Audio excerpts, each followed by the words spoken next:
واحلل عقدة من ألسنتنا يفقهوا أقوالنا. اللهم فقهنا في الدين وعلمنا التأويل واهدنا إلى صراط المستقيم.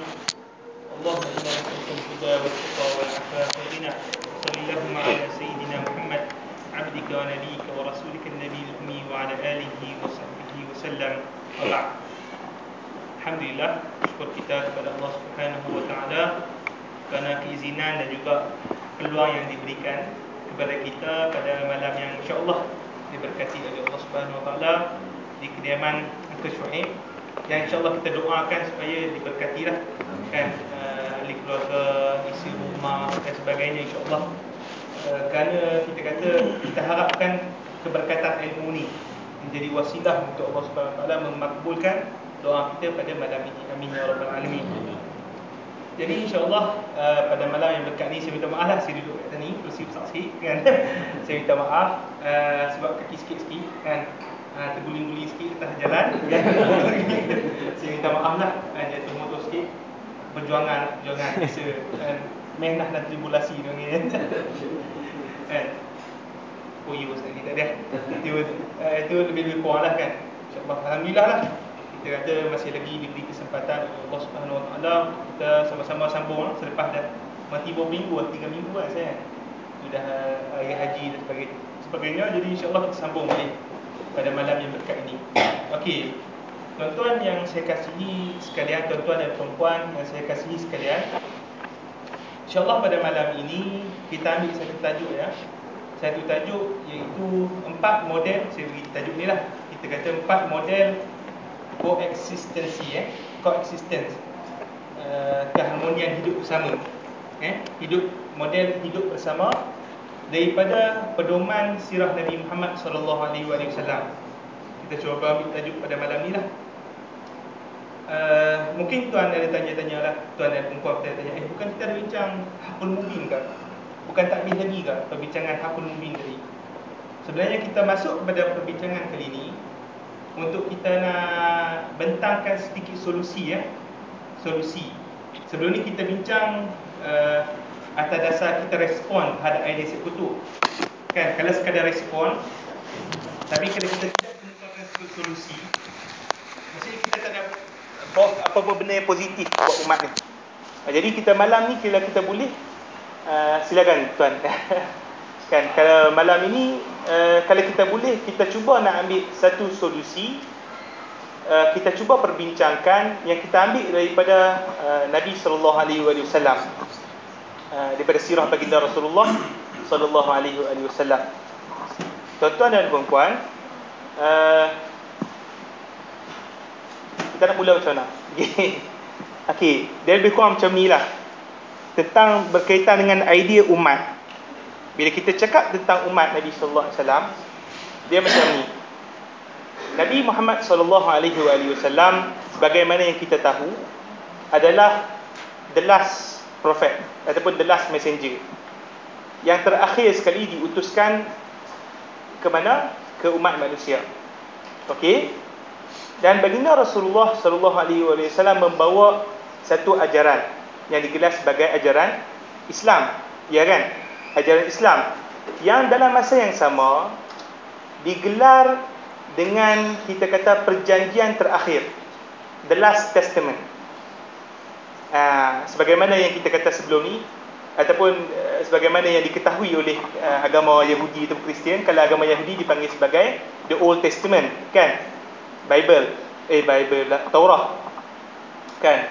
Kalau agama Kristian dipanggil sebagai New Testament. Tapi kalau agama Islam sebenarnya dipanggil sebagai the Last Testament. Testament itu perjanjian terakhir yang Allah Subhanahu wa taala turunkan kepada siapa? Umat manusia. Umat manusia. Jadi baginda Rasulullah sallallahu alaihi wasallam sebagai, kita katakan sebagai nabi yang terakhir, diutuskan kepada umat manusia. Kita panggil Nabi sallallahu alaihi wasallam punya keistimewaan yang tidak ada kepada nabi-nabi yang sebelumnya. Iaitu apa? Iaitu apabila ajaran Nabi sallallahu alaihi wasallam adalah ajaran yang terakhir, maka dia sebenarnya merangkumi lebih, menjangkaui lebih daripada satu bangsa, satu jenis bangsa. Itu satu hakikat. Maksudnya Nabi SAW bukan diutuskan kepada hanya orang Arab. Itu kena tahu memang kita dah tahu kan. Bukan hanya saja diutuskan pada orang Arab sebagaimana yang nabi-nabi sebelum tu. Seperti Nabi Musa diutuskan kepada Bani Israel dan juga Nabi Isa, saya tadi seperti Nabi Isa diutuskan hanya kepada siapa? Kepada Bani Israel juga. Dan contohnya kaum seperti Nabi apa yang di ikan Nabi Yunus kan. Nabi Yunus diutuskan hanya kepada kaum Bani Ninawi. Kan, Ninawi. Di Iraq, saya tak pasti ke tempat mana. Iraq ke mana Ninawi. Ya. Okey, tetapi Nabi SAW diutuskan kepada kesemua orang. Tak kira orang Arab ke, orang Perlis ke, orang Tan Haji ke, kan, ataupun orang Selangor ke, orang semua. Kan? Arab ke, Melayu ke, Cina ke, India ke semua. Jadi itu dipanggil sebagai keistimewaan pertama daripada Nabi Muhammad SAW.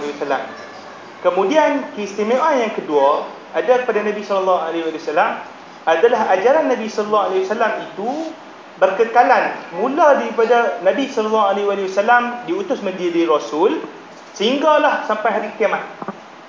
Maksudnya dalam jangkaan masa yang begitu panjang. Kiamat tahu bila?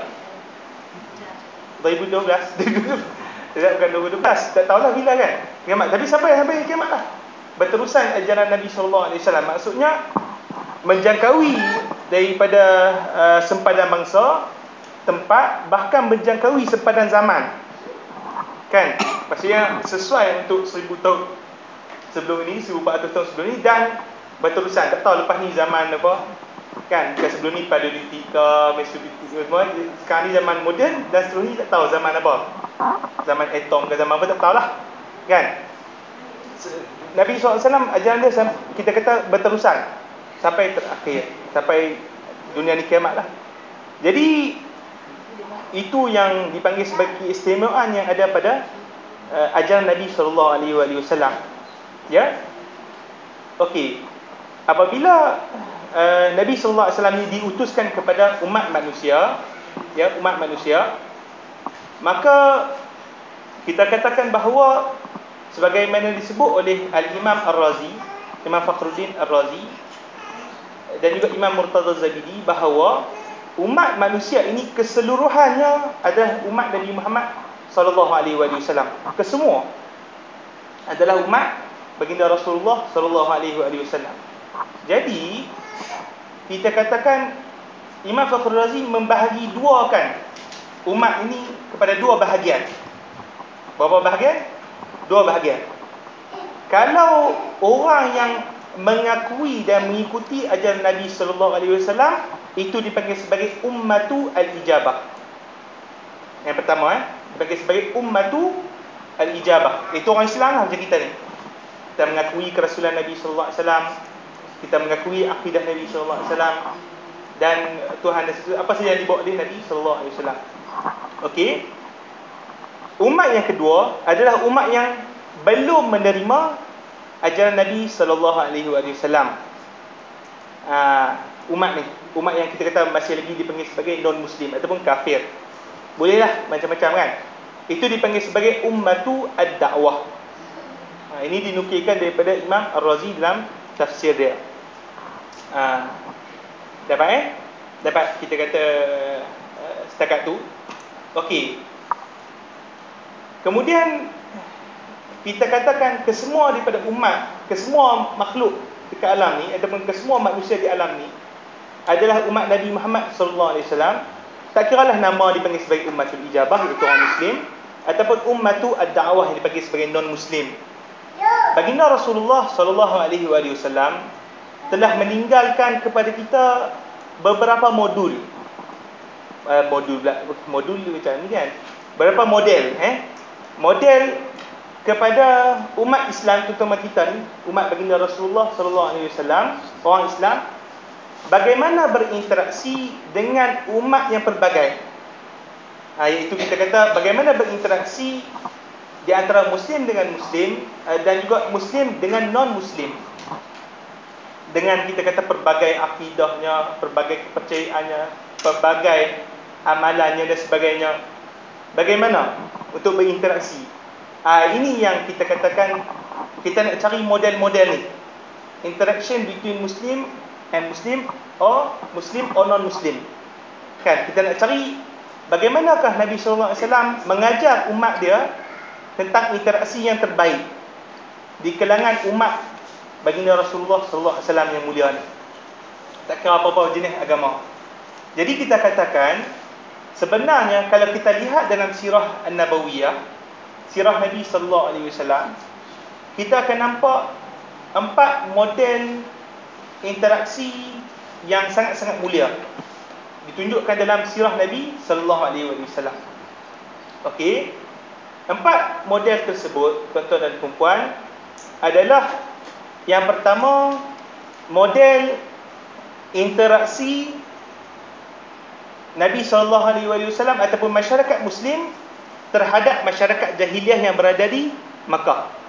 Itu model yang pertama. Yang pertama, ingat okey. Model yang kedua adalah model interaksi Nabi SAW atau kita kata kaum muslimin yang bersifat minoriti di mana di Al-Habasyah. Dia Al-Habasyah. Iaitu kita tahu kan, nanti kita ceritalah.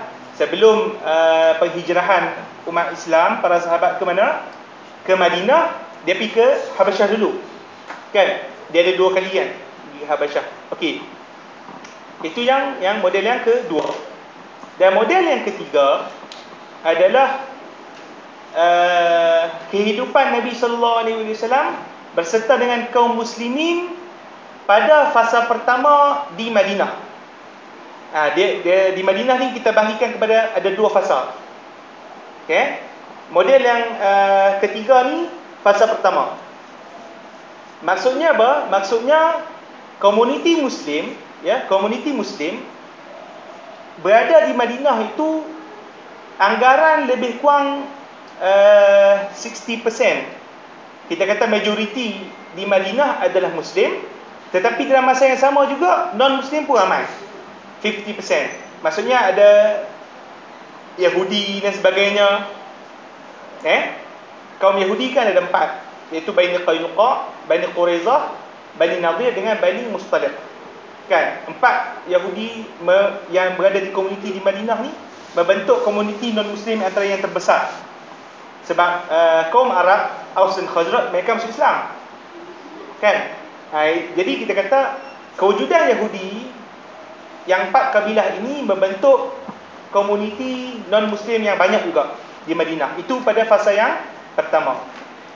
Dan model yang keempat adalah komuniti Islam tak kala Yahudi kesemuanya diusir dan juga dibunuh. Jadi kita kata komuniti Islam pada fasa yang kedua, iaitu pada model yang keempat. Pada model yang keempat, berapa? Masyarakat Muslim lebih kurang dalam 99% ataupun 100%. Boleh? Nampak? Itu modul yang kita akan tengok ataupun saya akan cuba bentangkan pada malam ni lah. Okey. Sebenarnya pengetahuan terhadap modul ni, kita akan tengok bagaimana interaksi yang baik antara komuniti Muslim dan juga Nabi SAW terhadap masyarakat-masyarakat yang berbagai, yang kita menyebabkan sebenarnya kita akan terbuka sedikit minda dan juga kita boleh untuk implikasikan apa yang Nabi SAW tunjukkan melalui model yang 4 tu dalam komuniti sekarang. Kita akan cuba tengok nanti. Lepas tu kita akan buat bincang lah, macam mana saya tak setuju ke, macam salah kan, apa yang tuan bawa ni bid'ah ke sebagainya kan. Bolehlah kita buatkan lepas ni insya-Allah bincang. Okey. Dan yang paling penting juga adalah kita nak pelajari nilai, values yang ada daripada model-model tersebut. Value-value yang ada dalam model-model tersebut. Itu penting.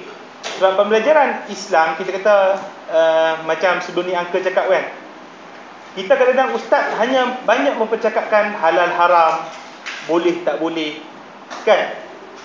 Apa yang kamu buat ni haram. buat macam ni, wajib. Buat sekian-sekian. Macam banyak kita kata kepada membincangkan halal haram.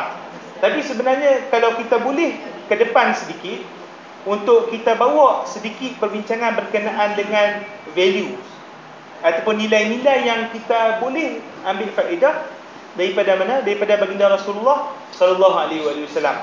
Itu lebih besar impak dia dalam masyarakat zaman sekarang. Okey. Tuan-tuan dan puan, kita tengok daripada model yang pertama. Iaitu model Nabi Muhammad sallallahu alaihi wasallam dan juga komuniti Muslim di Mekah. Okey. Di Mekah, kita cuba tengok overview masyarakat di Mekah bagaimana? Masyarakat yang macam mana? Digelar apa? Masyarakat jahiliah, kan? Masyarakat jahiliah. Yang dimaksudkan dengan jahiliah adalah pada sudut mereka tu menyembah berhala, agama itu agama yang bukan agama Samawi, Yahudi dan juga ni kan, Nasrani dan sebagainya. Dan kemudian digelar juga jahiliah kerana majoriti akhlak masyarakat itu adalah akhlak-akhlak yang sangat buruk. Kita tahu ada kisah bagaimana masyarakat jahiliah menanam anak-anak perempuan mereka.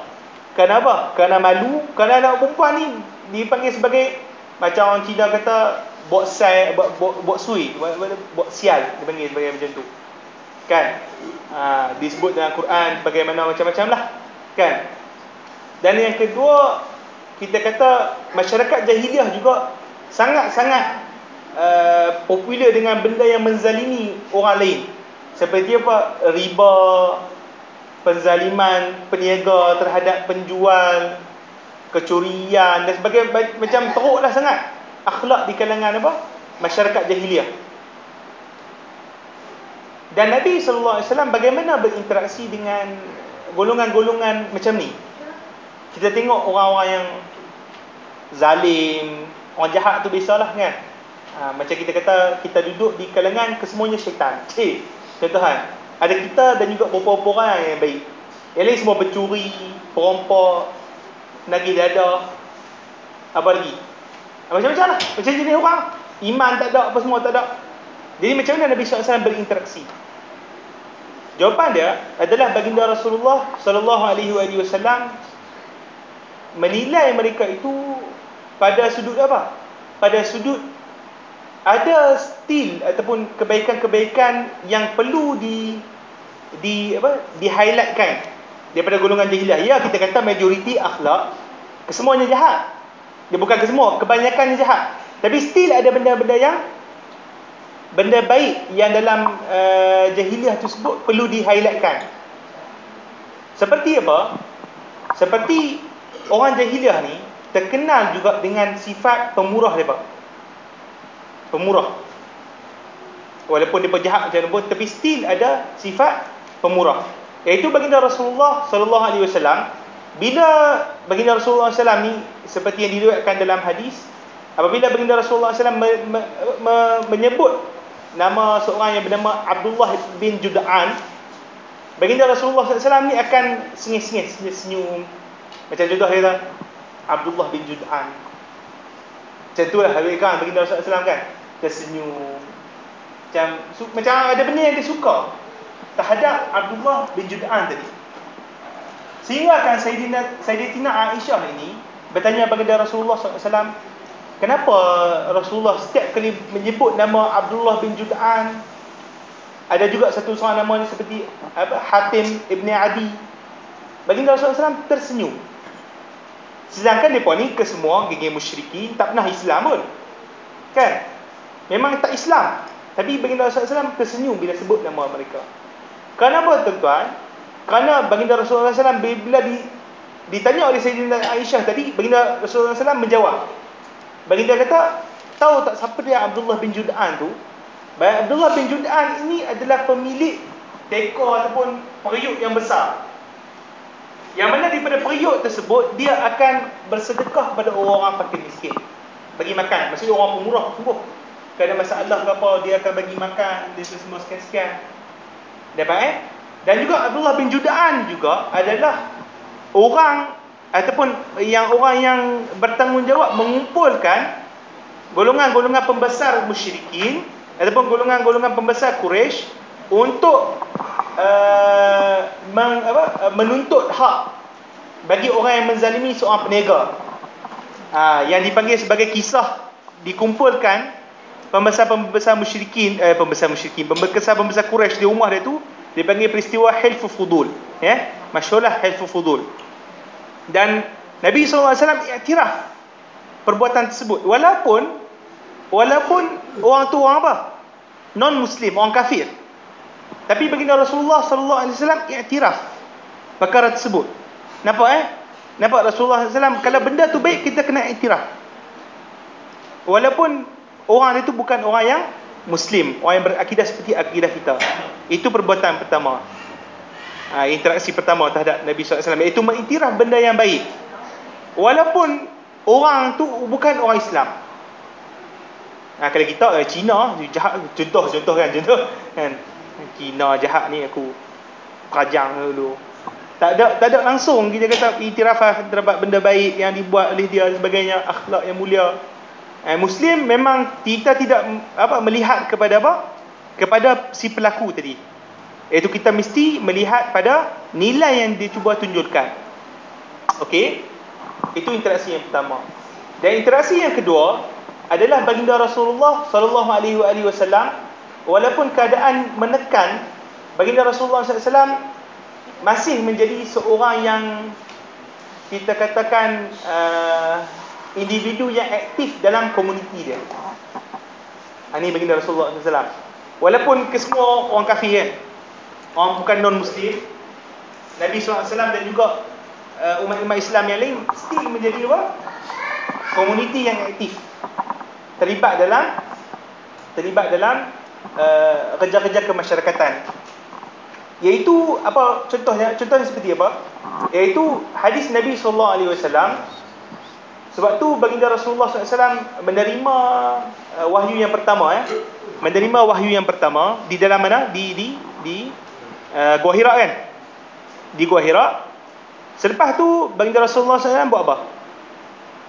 Selepas terima wahyu tu, baginda buat apa? Lari kan? Lari ke mana? Ke rumah dia, rumah baginda Rasulullah SAW. Dan kemudian berjumpa dengan siapa? Sayyidatina Khadijah kan?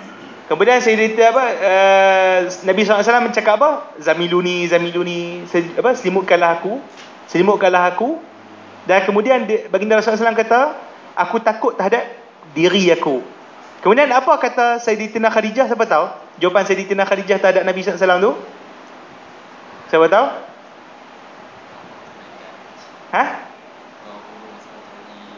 Bersambung silaturahim itu. Nabi Sayyidatina Khadijah kata, wallahi kan, ataupun Sayyidatina Khadijah kata, wallahi la yukhzikallahu abada, demi Allah tak sesekali akan menghina kamu. Innaka latasilur rahim. Ni Sayyidatina Khadijah kata, sungguhnya kamu ini orang yang sentiasa menyambung silaturahim. Wa tahmilul kal. Tahmilul kal, apa maksud tahmilul kal? Maksudnya menolong orang yang berada dalam keadaan kesusahan. Wa taksibu 'alal ma'dum. Taksibu 'ala ma'dum maksudnya kalau orang yang fakir miskin, ma'dum ni fakir miskin, kamu yang akan menyuapi kepada dia makanan. And wa tu'inu 'ala nawaibil haq. Dan apa-apa saja yang kamu hadapi ataupun masyarakat komuniti Makkah ini hadapi permasalahan seperti apa? Seperti nak tuntut hak dan sebagainya, Nabi SAW akan orang yang pertama yang akan membantu orang tersebut. Wa tu'inu 'ala nawaibil haq. Itu yang disebut oleh Sayyidatina Khadijah. Nampak baginda Rasulullah SAW bagaimana daripada jawapan Sayyidatina Khadijah tadi menunjukkan bagaimana interaksi baginda Rasulullah SAW dengan komuniti kaum Mekah kan, dalam keadaan sentiasa menyambung silaturahim. Akhlak baginda Rasulullah SAW sentiasa membantu orang kesusahan, sentiasa menuntut kezaliman terhadap orang yang dizalimi dan sebagainya. Itu salah satu daripada interaksi baik daripada baginda Rasulullah SAW menjadi seorang komuniti ataupun seorang individu yang aktif terhadap komuniti dia. Itu nampak yang kita perlu belajar daripada baginda Rasulullah sallallahu alaihi wasallam. Itu yang ke berapa? Yang kedua, nilai yang kita dapatlah. Dan nilai yang ketiga adalah nilai tidak sesekali bertembung dengan community. Nilai yang kedua, Nabi SAW tidak akan bertembung dengan community yang majoriti di Mekah. Maksudnya apa? Di dalam hadis diriwayatkan daripada Khabbab bin Arat, apabila masyarakat ataupun komuniti Muslim, minoriti Muslim di mana? Di Mekah kan diseksa. Kita tengok kisah seperti kisah siapa? Sayyidina Bilal bin Rabah. Bagaimana diseksa? Diletakkan di padang pasir oleh tuan dia, Umayyah bin Khalaf. Di padang pasir duduk tu. Kemudian letak apa kat atas tu? Batu. Kat padang pasir panas tu. Dikatakan dalam riwayah Usdul Ghabah meriwayatkan bahawa batu tersebut yang panas dia tu, jikalau diletakkan daging, boleh jadi BBQ. Contoh taklah, dia tak sebut BBQ kan. Maksudnya niscaya jadi apa? Masak daging tersebut. Tu nak kata panas. Dan juga berapa seksa yang dihadapi oleh para sahabat tadi. Dan kemudian kita bisa mendengar syahid yang pertama dalam Islam siapa dia? Sumayyah. Kan? Disiksa, ditikam dengan tombak. Kemudian suami dia yang bernama Yasir kan? Yasir. Kemudian Sayyidina Ammar dan sebagainya. Itu disiksa dalam keadaan teruk dan macam-macam lagi. Baginda Rasulullah SAW terima daripada golongan-golongan musyrikin dan juga kaum komuniti Muslim yang ditekan tadi. Kemudian kita balik kepada riwayat yang tadi, iaitu daripada Khabbab bin Arat. Dia mengatakan bahawa kepada Nabi sallallahu alaihi wasallam, dia kata kepada Nabi sallallahu alaihi wasallam, ala tad'unana. Apa maksud dia? Tidakkah kamu wahai Rasulullah doakan untuk kami, turunkan bala terhadap dia orang tu? Dan juga tidakkah boleh kami ni masuk, angkat senjata, perangi orang-orang musyrikin yang seksa kami itu tadi? Dalam riwayat Nabi SAW mengatakan ma umirtu bihaza, aku tidak disuruh untuk berbuat sedemikian. Dan kemudian dalam riwayat lain, apabila diulang oleh Khabbab bin Arat ni tadi, Sayyidina Khabbab bin Arat tadi minta sangat supaya apa? Kita mesti lawan balik orang musyrikin ni. Dia orang dah seksa kita macam-macam ni. Tension. Kan? Kemudian baginda Rasulullah SAW dalam riwayat tersebut, fata'ama'ara wajuhu. Tama'ara wajuhu maksudnya merah muka Nabi SAW. Merah muka Nabi bila Nabi SAW ni marah, sebagaimana yang disebut dalam Syama'il, dia akan keluar urat kat sini. Dia akan keluar urat. Daripada itu menunjukkan bahawa Nabi SAW memang marah sungguh terhadap tu. Nabi SAW kata, ala inni Rasulullah, aku ni, ingat wahai Khabbab, aku ni Rasulullah SAW. Dan sesungguhnya akan kita kata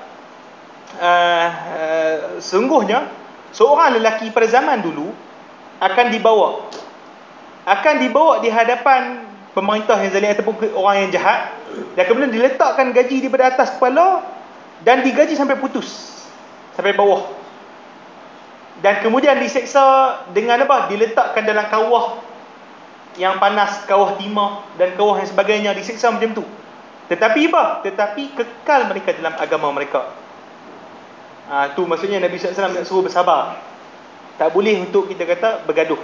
Dan juga Nabi SAW mengatakan bahawa sesungguhnya ajaran aku ini akan sampai, kita kata, menyelubungi dunia ke semua. Dan seseorang wanita yang akan datang daripada Sana'a boleh melakukan umrah ataupun haji dalam keadaan selamat dan juga aman, berseorangan. Ini Nabi SAW mengatakan bahawa ramalan ataupun futuristik punya ni kan, ramalan Nabi SAW terhadap ajaran Nabi SAW ni. Maksudnya suruh bersabar. Tak boleh untuk apa?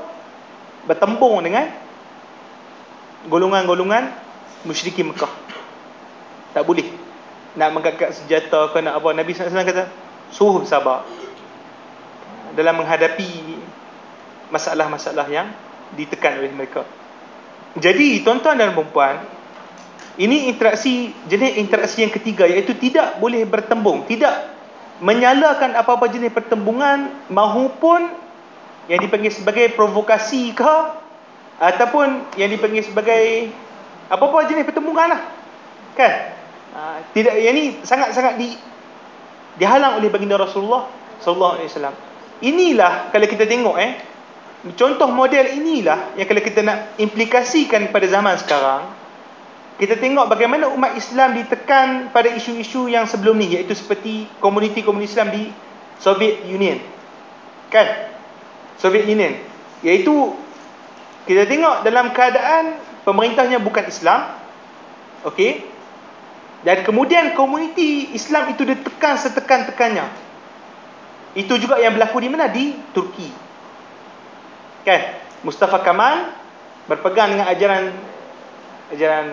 sekular dan sebagainya, menekan nak baca Quran tak boleh, bagaimana yang tuan-tuan cerita sebelum ni. Baca Quran, huruf Al-Quran tak boleh dibenarkan. Tapi apa yang setengah dilakukan oleh tokoh-tokoh besar, tokoh-tokoh besar, bagaimana mereka ni kalau kita tengok ajaib sungguh, bagaimana berdepan mereka itu dengan ancaman-ancaman yang sebegini. Mereka lihat apa yang mereka buat, seperti Syekh ataupun Ustaz Sulaiman Helmi Tunakhan, seperti Syekh Imam Badi'ul Zaman Said Nursi, dan seperti sekian-sekian. Dia dah faham bagaimana kisah Nabi SAW di Mekah dalam sirah, dan dia lihat supaya model itu ditatbikkan ataupun diimplikasikan dipraktikkan dalam situasi yang mereka terima di Kamal Atatürk. Ada tengok dia orang buat provokasi ke, dia angkat senjata ke. Serta-serta memang ada syekh yang angkat senjata, kan, Angka, kan? Memang ada syekh yang angkat senjata. Tapi yang lain memang tak. Dia orang tak ada. Dia orang macam mana?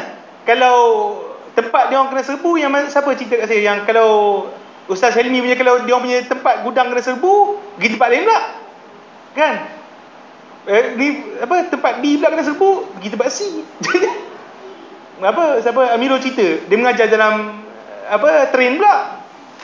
Jadi macam still tak nak supaya bertembung, sebab meraihkan maslahat yang barangkali sangat-sangat diraihkan sebagaimana yang diraihkan oleh baginda Rasulullah sallallahu alaihi wasallam. Kita nampak bagaimana para ulama kita begitu detail dalam melaksanakan satu-satu idea ataupun gerakan. Okey, itu yang kedua, dari sudut nilai dan juga practicality dia. Dan yang kedua yang kita sebut adalah model Nabi sallallahu alaihi wasallam ketika komuniti Muslim ada di mana? Di Al-Habasyah, Ethiopia. Itu kita kata ada sebilangan masyarakat Muslim yang tidak mampu bertahan, pergi ke mana? Ke Al-Habasyah untuk menerima pelindungan. Kisah panjang, kan, berkenaan dengan An-Najasyi berdialog dengan Ja'far At-Tayyab, Sayyidina Ja'far bin Abi Talib, dan kemudian datang Amr bin As, kan, bawa hadiah untuk supaya dikembalikan balik grup-grup orang Muslim ni tadi ke Mekah balik, dan tidak diterima oleh Najasyi dan sebagainya. Tapi yang kita nampak di sini adalah wujudnya komuniti Muslim di mana? Di Al-Habasyah, yang merupakan pemerintah dia. Di akhir hidup dia memang masuk Islam. Di akhir hidup dia Najasyi memang masuk Islam, tetapi dia perintah oleh orang mana? Orang yang bukan Islam. Maksudnya dia belum Islam lagi waktu tu. Dan kebanyakan masyarakat Habasyah pada ketika itu Islam ke? Bukan. Kesemuanya bukan Islam. Tapi macam mana interaksi minoriti Muslim tadi yang dipimpin oleh ketua mereka itu Ja'far bin Abi Talib tadi dengan masyarakat di Al-Habasyah. Yang ini yang sebenarnya tidak di-highlightkan kebanyakan ulama. Yang cuba dikeluarkan oleh guru saya, iaitu Syekh Ali Jumaah lah, dalam model ni, iaitu dikatakan mereka ini, iaitu minoriti masyarakat Islam di Al-Habasyah ini, apabila mendapat perlindungan yang baik daripada pemerintah walaupun non-Muslim, mereka ini kita kata aktif juga dalam terlibat terhadap isu-isu kewarganegaraan di Al-Habasyah. Ini penting. Iaitu geng-geng itu, grup-grup Muslim yang minoriti tadi, diriwayatkan, disebutkan dalam kitab-kitab sirah, mengatakan bahawa mereka apabila An-Najasyi nak berperang dengan seorang lelaki yang dikatakan bahawa lelaki yang musuh tu anak saudara dia, nak dapatkan pangkat kan, maksudnya nak memerangi Najasyi, nak dapatkan pangkat tu, Ja'far At-Tayyab ataupun komuniti Muslim itu, mereka buat, mereka kata kami sukarela nak masuk tentera, terlibat dalam aktiviti ketenteraan untuk memerangi musuh Najasyi tadi.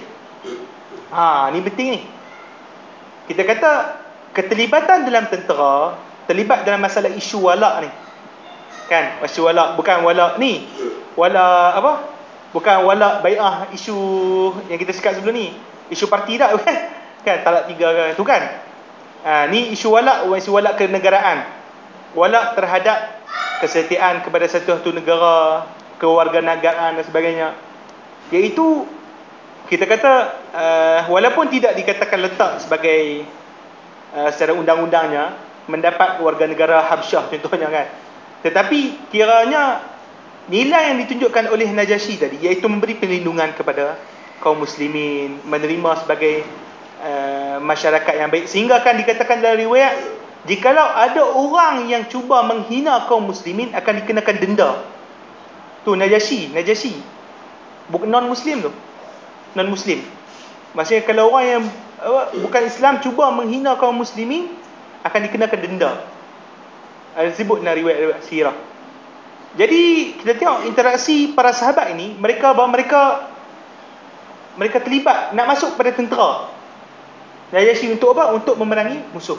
Tetapi Najasyi tak kata tak boleh, jangan masuk sebab kamu ni tetamu kami, macam itulah.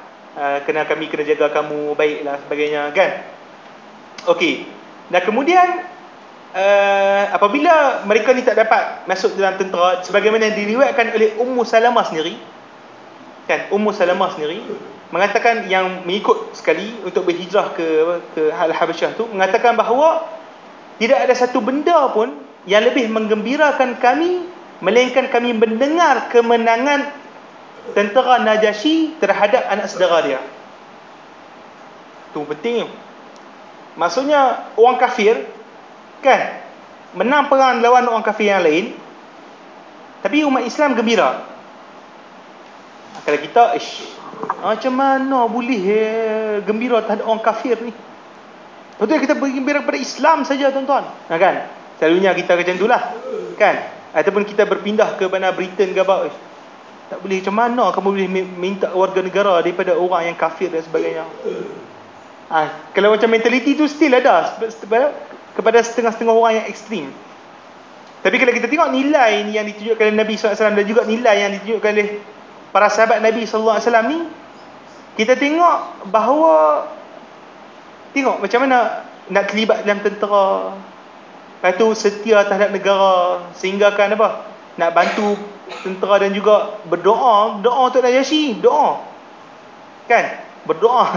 Kalau kita apa berdoa, jadi isu pula kan, berdoa kepada Ling Kit Siang, contoh kan, doa kepada Ling Guang Eng, apalah Ling Guang Eng, doa ke Islam tak ada kan, contoh kan, jadi isu. Tapi nak kata dalam isu, sabit riwayat mengatakan bahawa Ja'far bin Abi Talib ataupun Zubair bin Awam waktu tu berdoa kepada Najasyi. Dia jumpa Nabi SAW, Nabi tak marah pula, kenapa doa kat orang kafir kan, doa kat aku lah, walak pada orang Islam, aku Rasul ada lagi. Contoh kan, tak ada isu. Dapat itu yang model yang kedua. Okey. Boleh cakap ni? Dah sangat pula. Dah sudah. Okey, boleh faham model yang Dua. Ke model yang ni kita sambung minggu depan. Tak apa, yang saya ringkaskanlah dalam model yang ketiga dan keempat tu. Kita katakan dalam model yang ketiga tu, apabila Nabi SAW berhijrah dengan para sahabat Nabi SAW ke mana? Ke Madinah. Dan kemudian berbentuk masyarakat majmuk yang terdiri daripada mana? Orang Islam, Ansar dan juga Al-Muhajirin. Dan kemudian non-Muslim seperti mana? Geng-geng Yahudi lah. Majoriti non-Muslim daripada kaum Yahudi. Empat kabilah tadi.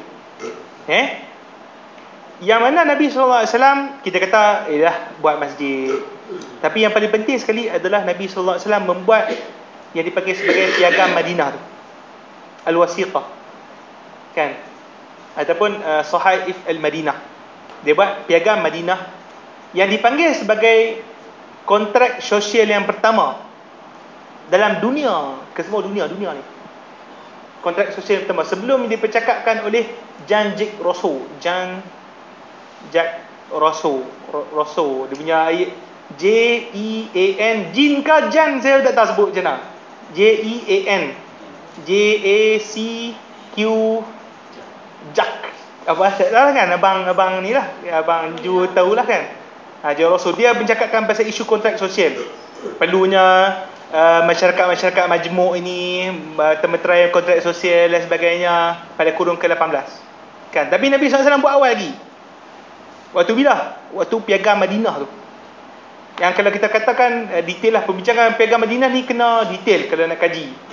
Yang kiranya Nabi SAW, antara isu-isu yang penting dimeteraikan dalam piagam Madinah itu adalah kaum Muslim dengan kaum non-Muslim apabila diserang oleh mana? Oleh musuh-musuh luar, maka apa? Maka kesemua komuniti Madinah ini mesti mempertahankan negara mereka. Maksudnya konsep kewarganegaraan tu ada. Maksudnya agama ni ya berbeza, tetapi apabila diserang oleh musuh mesti apa? Mesti kesemua bekerjasama. Tak boleh kita geng musuh pula. Dah baik? Itu yang pertama. Dan yang kedua, konsep kita tengok bagaimana kebebasan beragama tu ada di kalangan masyarakat. Orang Yahudi sebagaimana disebut dalam piagam Madinah tu, Yahudi kekal dengan agama mereka, boleh buat macam mana, dan Muslim kekal dengan agama Muslim mereka yang lain. Kebebasan dan boleh melakukan kontrak sesama mana-mana masyarakat dan sebagainya. Banyaklah yang perlu dibincangkan dalam piagam Madinah ni. Sangat perlu kita kata sangat agung kalau kita kata untuk dikaji. Sebelum ni kalau macam geng-geng sivil hanya kaji 14 plate daripada Justinian je. Yang tu benda biasa-biasa, Hammurabi. Sebenarnya tu biasa sangat. Tapi kalau piagam Madinah ni sebenarnya dia terlampau kompleks dan juga idea yang sangat-sangat realistik. Kena kaji. Yang dibuat oleh Nabi SAW. Jadi kita nampak dalam nilai yang ditunjukkan oleh Nabi SAW dalam modul yang ketiga ini adalah model keterbukaan di kalangan masyarakat yang majmuk, masyarakat yang pelbagai, kebebasan beragama. Okey. Dan yang model yang keempat, saya ringkaslah. Model yang keempat adalah model yang fasa yang kedua, fasa yang Madinah di kedua, iaitu apa? Iaitu apabila orang Yahudi buat satu kesalahan yang tidak boleh diampunkan, iaitu apa? Mengkhianati negara Madinah. Melalui peristiwa yang dipanggil sebagai peristiwa Perang Khandaq. Dalam Perang Khandaq ataupun Perang Ahzab, Perang Khandaq, masuk Khandaq parit, kemudian Ahzab, masuk Ahzab apa? Sekutu. Geng-geng perikatan lah. Kan, perikatan masuk Ahzab. Apabila geng-geng Yahudi ini terlibat sekali dalam percaturan strategi geng-geng musyrikin Mekah yang nak serang ke Madinah ni, geng Yahudi terlibat, terutamanya daripada Bani Quraizah. Ni pala dia Bani Quraizah, sebab Bani Quraizah Yahudi paling kuat. Dia ada apa? Dia ada apa? Benteng di Khaybar. Bani Quraizah dia paling kuat, dia pala. Kalau dia cakap ni Yahudi lain semua ikut. Bani Nadir pun ikut, Mustalik pun ikut, Qainuqa pun ikut. Kami ikutlah sebab paling kuat kan ketua. Kami ikutlah. Okey, bila sabit mereka ini terlibat dalam bersekongkol dengan geng-geng musyrikin Mekah yang menyerang ke Madinah tadi, bila sabit, apa Nabi SAW buat? Peristiwa tu lah, selepas daripada perang Khaybar settle, masuk kepada perang Khaybar pula, perang Khandaq settle, lepas tu masuk kepada perang Khaybar, ke semua Yahudi ditangkap, dan Nabi SAW akan adili mereka. Ini adili mereka ni, dihukum lah, masuk mahkamah Madinah. Dan mahkamah Madinah tu, waktu tu kita kata Nabi SAW nak kata baik Rasulullah SAW, dia rahmah tu, dia tak mahu menghukum. Aku kata apa ni, khianat piagam Madinah ni, masuk tim dengan musuh untuk menyerang Madinah, tapi aku tak mahu hukum. Hampa pilih hakim sendiri. Nabi SAW kata, okey, Yahudi pilih hakim yang mana hampa nak. Tu nak kata Nabi SAW nak kata baik tu, kan? Lepas tu Yahudi kata, okey, kami pilih Sa'ad bin Mu'az. Sa'ad bin Mu'az ni baik kami. Sa'ad bin Mu'az. Dia pun ingat kot Sa'ad bin Mu'az, okey. Apa Sa'ad bin Mu'az kata? Okey, yang lain ke semua ni, laki kena bunuh, perempuan jadi hamba, budak kecil pun jadi hamba. Sa'ad bin Mu'az hukum. Pengkhianatan terhadap negara. Gila, hak laki semua, hak dewasa kena bunuh.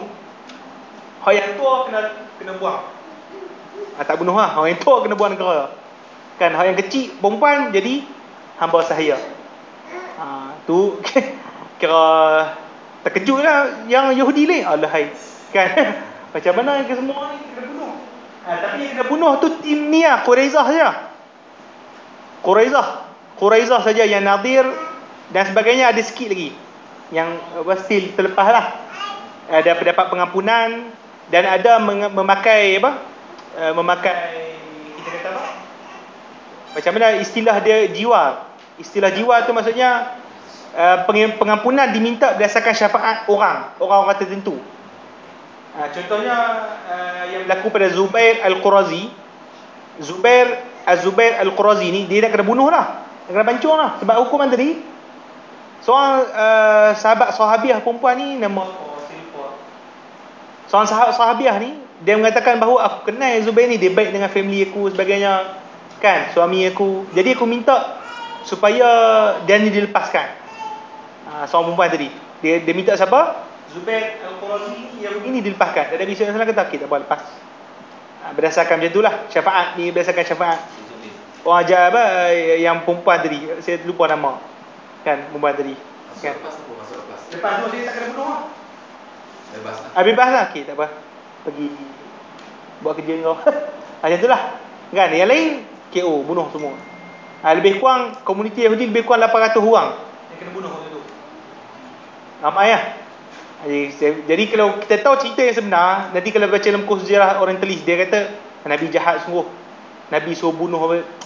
Kalau kita tahu yang betul punya, ni mahkamah dia orang dah kianat negara, dah suruh pukul nak serang Malaysia. Contoh Malaysia kan, tim dengan mana? Tim dengan Singapura. Contoh tim dengan Singapura nak serang Malaysia, orang dalam Malaysia ni, kan. Kalau tangkap, kalau kita tengok mahkamah bunuh, kan. Biasa punya hukuman. Ni okey tu, Nabi SAW tak hukum ni, dia pilih hakim. Perang dengan raja. Nasib kan dia tu. Problem. Pengkhianatan. Jadi kita kata, dan itulah kes dia, dibunuh dan sebagainya. Tapi still waktu fasa yang kedua ni, model yang keempat, kita kata model yang keempat ni, Madinah dalam fasa yang kedua ni, still ada komuniti-komuniti non muslim yang lain. Seperti yang masyhur dalam Nabi SAW meriwayatkan bahawa Nabi SAW wafat dalam keadaan baju besi Nabi SAW itu dipajak gadaikan kepada orang Yahudi. Maksudnya bila Nabi wafat, ada Yahudi kat situ. Kan setengah-setengah kalau baca sirah, Yahudi mungkin tak ada ke, dah kena bunuh sebagainya, usir sebagainya. Tak. Ada lagi Yahudi di situ. Dan dia yang itulah, iaitu Nabi SAW wafat dalam keadaan baju besi dia, ada baju besi baginda Rasulullah SAW dipajak gadaikan kepada orang Yahudi untuk mendapatkan beberapa kampik gandum. Itu sebagaimana diriwayatkan dalam Asy-Syama'il dan juga Imam Tirmizi sendiri. Dan banyak-banyak riwayat lain seperti Nabi SAW menghadiri budak yang sakit, budak Yahudi yang sakit, kan, supaya diislamkan dan sebagainya. Banyaklah yang diriwayatkan dalam kisah tersebut. Jadi kita tengok dalam fasa yang kedua ni, fasa yang kedua ataupun model yang keempat ni, nilai Nabi SAW tunjukkan adalah nilai keadilan dan juga pintar dalam pengurusan. Kita tak tertipu lah. Kena cerdik lah. Kalau tak cerdik, hancur negara. Nabi SAW ni menunjukkan nilai dipanggil sebagai adil dan toleransi. Walaupun dikhianati dan macam-macam, tapi Nabi SAW tetap ada rahmat. Dia akan pilih hakim dan sebagainya. Dapat Jadi kita kata model yang ketiga, kita tak sebut, model yang ketiga dan model yang keempat ni kita implikasikan ataupun praktikkan dalam negara-negara Islam. Kita kata model yang ketiga, negara Islam dalam masyarakat majmuk macam Malaysia. Model yang ketiga, kita ada kontrak sosial. Model yang ketiga pun ada kontrak sosial, dah kan? Tapi kalau model yang keempat macam apa? Macam Saudi, macam mana lagi UK. Turki berapa batu 95. Turki banyakkan Muslim lah. Turki tu semua Muslim kan. Lepas tu Indonesia ramai kat ni kan, non Muslim kan. Tapi kebanyakan negara Islam ni model yang ketiga. Model yang keempat tu macam tu lah, Saudi dan Turki. Kebanyakannya Muslim. Kita tengok interaksi macam mana terhadap ni. Jadi kita tengok apa yang ditunjukkan secara last kali menutup. Kita tengok apa yang ditunjukkan oleh Nabi SAW daripada beberapa nilai itu menyebabkan kita tengok apa yang ditinggalkan oleh Nabi SAW melalui sirah Nabi begitu luas untuk kita ambil dan juga kita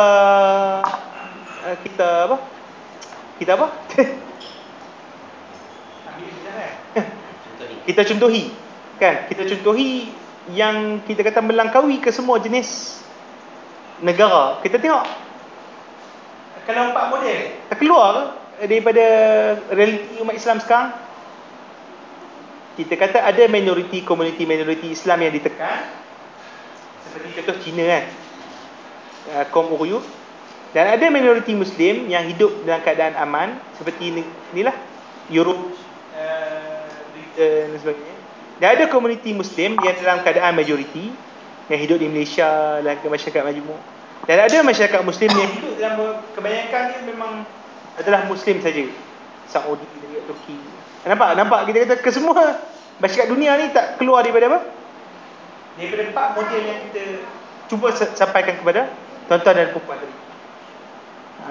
Itu menunjukkan bahawa sirah Nabi SAW jikalau dikaji, bahkan ajaran Islam itu dikaji, menunjukkan keluasan yang amat-amat besar, melangkaui kita kata sempadan tempat masyarakat dan sebagainya.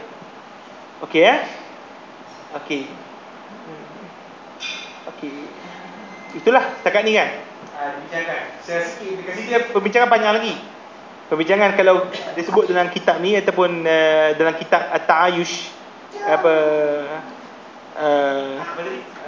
Ta'ayush ataupun isu Allahumma salli ala Muhammad, isu koeksistensi ni, isu dia panjang. Dia suruh bila kata bukankah zaman Mekah itu dinasahkan oleh zaman Madinah dan sebagainya. Itu isu berdasarkan ilmu usul fiqh lah yang kita tak bincangkan di sini. Kita cuba ambil berapa nilai yang kita cuba tonjolkan daripada 4 model yang kita sebut sebentar tadi. Yang pertama adalah model Mekah, yang kedua adalah model minoriti Muslim di Habasyah, dan ketiga adalah model masyarakat majmuk, dan kelima adalah model masyarakat kita kata 100% lah ataupun 99% diberikan dengan Muslim. Interaksi yang kita kata sangat hebat sebenarnya ditunjukkan oleh baginda Rasulullah sallallahu alaihi wasallam. Okey, kita bukalah pada persoalan dan sebagainya. Isu-isu Contoh macam mana ada DAP pula kat sini ke. DAP kapir Harbi ke, kapir Zimi ke. Macam mana? Lihat tu bincang panjang lah kan. Cuma hari ni yang Selangor interesting ada fahaman baru. Selepas Nabi Muhammad ada lagi satu. Ini dari Indonesia kot. Dia gabungkan kitab Taurat, Kristian dan Islam. Dan lupa tadi kata apa?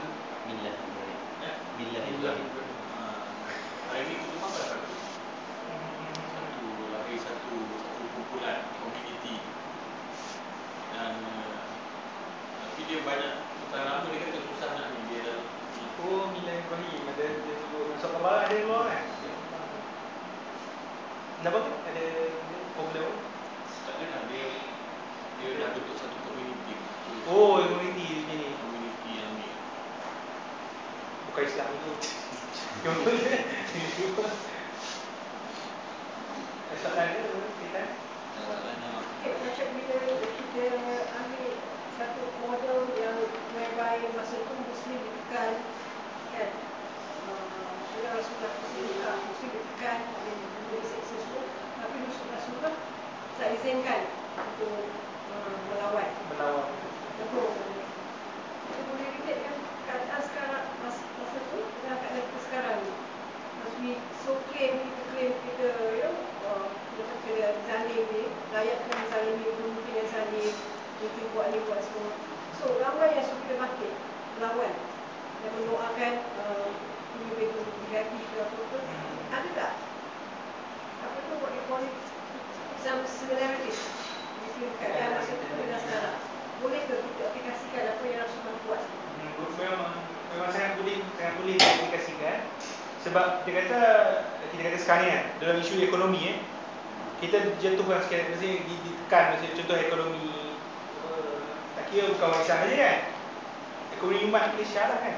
Jadi kita kata memang sepatutnya yang diajar Nabi SAW tak boleh bertempur, maksudnya kita tak boleh buat demonstrasi secara bersenjata lah kan, tapi demonstrasi panjang pula kita kan, bersih-bersih kita buat Ustaz.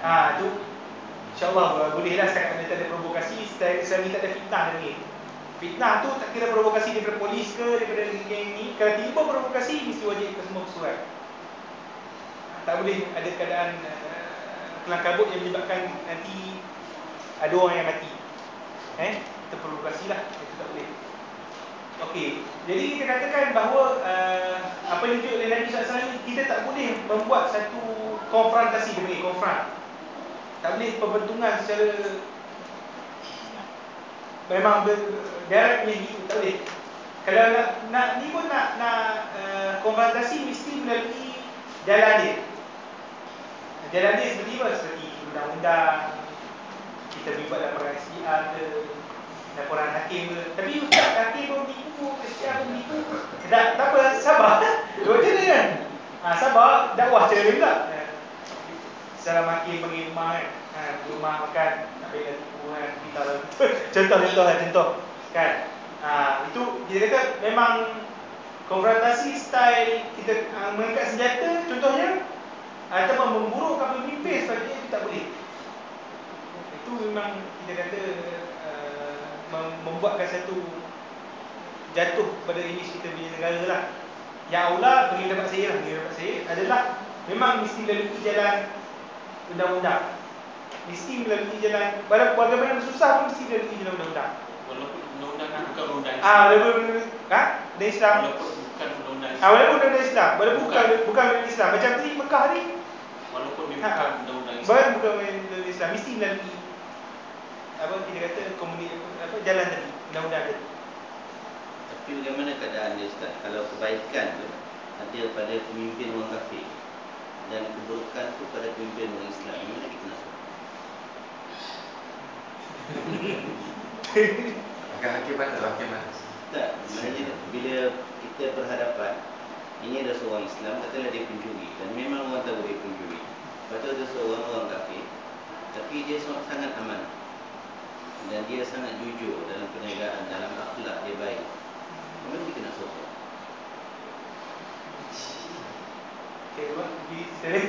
Fikir dulu kan. Dia ada Ada soalan seterusnya tu. Ada soalan seterusnya. Sebab banyak perbincangan yang seperti itu. Perbincangan panjang. Orang akan kata wajib kita mempertahankan Islam. Tapi bila mempertahankan keburukan yang Islam yang memang berlainan, bertentangan dengan ajaran Islam, dia pasti membawa fitnah kepada agama itu sendiri. Sebab yang baik itu ialah milik Islam. Yang baik itu ialah milik apa yang diajar oleh Nabi, oleh Allah dan Rasul. Adakah Islam itu kerana identiti dia sebagai seorang Muslim atau pada values Nilai yang dia? dibawakan. Jangan supaya tahu kan betul soalan itu. Tak ni bang. Tak apa, saya bisa pegang fikir. Dalam kalau apa kamar tadi negara Islam apa, negara Malaysia ni sebagai apa model yang ketiga. Jadi dalam keterbukaan ada sebahagian mungkin sebagai kelompok lah tak raikan langsung tentang bolehnya negara apa, pemimpin negara dalam apa negara ni dia bukan Muslim. Oh, boleh mungkin boleh konsep. Nanti macam tak kira lah. Okay. Apa negeri Pulau Pinang sebab dia pinggang. Jadi macam mana Ustaz? Maksudnya dia tak boleh terima langsung. Ada di kalangan wilayah-wilayah ni, di kalangan pemimpin bukan orang Islam. Sebenarnya macam mana? Ada yang macam Nabi Dia memang dalam perbincangan yang disebut oleh Tuan Haji Amin, Tuan Haji Amin. Perbincangan memang disebut oleh guru kami berkenaan dengan Riasatul Daulah ini. Berkenaan dengan Riasatul Daulah dibuat oleh Syekh Fah Osman. Perbincangan berkenaan dengan pemimpin yang ada integriti yang baik kan, dengan orang Islam, mana yang lebih aula untuk kita terima. Itu memang perbincangan yang sangat-sangat khilaf lah di kalangan ulama, yang sebenarnya majoriti mengatakan bahawa mesti agama. Majoriti mengatakan agama. Hanya seorang ulama yang mengatakan bahawa mesti value dulu, iaitu Imam Ibn Taymiyah dan juga Imam Qayyim Al-Jauzi, mengatakan mesti value yang dia diletakkan awal. Maksudnya kalau kita tengok bukan Islam, tapi dia ada value yang kita integriti dan sebagainya, keadilan, maka mesti diaulakan dulu. Tapi perbincangan itu sebenarnya adalah perbincangan dipanggil sebagai satu skop perbincangan siasat syariah yang begitu luas, sangat-sangat luas. Maksudnya kita kena tengok bukan dasar faktor integriti dan sebagainya, tapi kita tengok dari sudut macam mana ni maslahat. Banyak ini yang kena tekankan ataupun kita kena kaji maslahat yang lain. Jadi setengah-setengah ulama mengatakan bahawa kemaslahatan dalam mengambil pemimpin yang bukan Islam, pemimpin Islam walaupun zalim, kemaslahatan dia lebih kurang. Jadi yang disebut setengah ulama dalil berdasarkan kajian ulama, kemaslahatan ataupun maslahat dan maslahat kebaikan yang dibuat maslahat diberi sebagai maslahat umum, kepentingan umum, kepentingan umum yang dibawa oleh pemimpin Islam walaupun zalim, tetapi kita kata kemaslahatan dari sudut negara tu ada juga pasal ni. Setengah-setengah ulama lah bincangkan. Kalau Ibn Taymiyah, dia kata kemaslahatan lebih kepada value dan juga integriti. Memang mungkin saya nak share satu baru saya baca dalam Facebook, sebab dia sensitif sekali sebab dia melibatkan politik kan. Guru Hadi Awang ada buat pernyataan menyatakan adalah wajib untuk menyokong pemimpin yang beragama, yang pemimpin ada di Malaysia wajib di kalangan Islam dan berbangsa Melayu. Yang berbangsa Melayu itu saya tak berapa berkenan lah kan? Tapi nak kaitkan dengan Mustafa Kamal Atatürk, kita wajib menyokong orang yang pemimpin yang Islam. Tapi bagaimana pula bila kita sokong Kamal Atatürk yang awalnya kelihatan Islam, yang awalnya dapat gelaran-gelaran Al-Walid, gelaran Ghazi yang terbesar kan, dia dipengaruhi orang Islam. Tiba-tiba dapati dialah yang sebenarnya yang menjatuhkan Islam. So saya faham kita mesti utamakan tadilah sebab ni saya cerita pasal pemimpin Islam yang zalim dan yang bukan Islam yang mempunyai nilai yang tinggi. So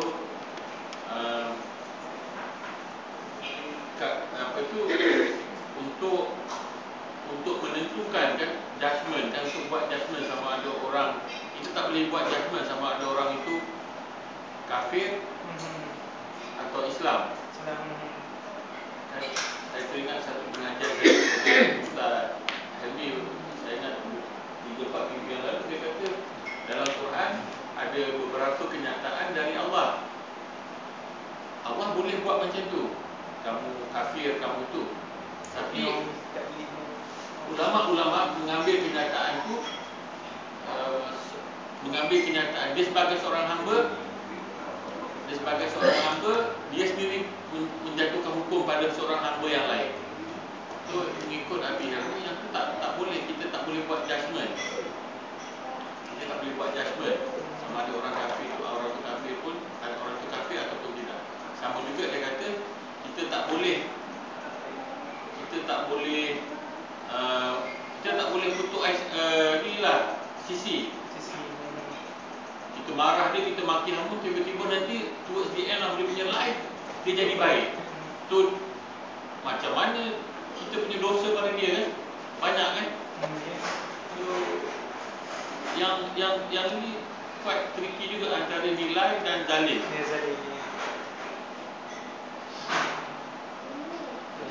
Perbincangan memang satu dia sudut kita tak boleh nak ni kan, tak boleh nak label kan, itu muslim kafir semua. Kalau boleh Ustaz, cuba tanya Syahul juga masalah referensi, sebab perbincangan ni memang perbincangan yang sangat besar. Yang saya nampak bukan Ustaz sangat jelas dari segi kemaslahatan mengekalkan kepimpinan umat Islam tu memang jelas. Tidak ada khilaf mengenai ini. Tapi bab menyokong yang benar, menyokong kebenaran, values tu, kalau ikutkan hadis prinsip keadilan Islam, seperti mana hadis Rasul yang mengatakan kepada Sayyidatina Aisyah, bahawa sekiranya kamu yang memotong, yang mencuri, tetap akan berpotong tangan kamu. Sayyidatina Fatimah, sekiranya kamu wahai Fatimah dapat mencuri, aku akan potong tangan. Dan hadis lain menyatakan bahawa Rasul SAW menyuruh tolonglah orang-orang yang dizalimi dan yang menzalimi. Bila ditanya bagaimana kami membantu orang yang menzalimi orang Rasulullah, perbetulkan mereka, sebab itu adalah satu kewajipan. Cuba tanya Syahul juga dari segi dua keadaan tadi, saya kebanyakannya dengan ustaz-ustaz yang saya jumpa lebih melihat kepada kebenaran itu ialah itulah nilai Islam. Kerana sekiranya kita melakukan sebaliknya, akan berlaku fitnah besar terhadap agama itu sendiri. Sebab ketika kita perlu menegakkan keadilan dan berpegang kepada prinsip kebenaran, kebenaran itu tetap kebenaran walaupun dia dimiliki, dipegang oleh orang kafir.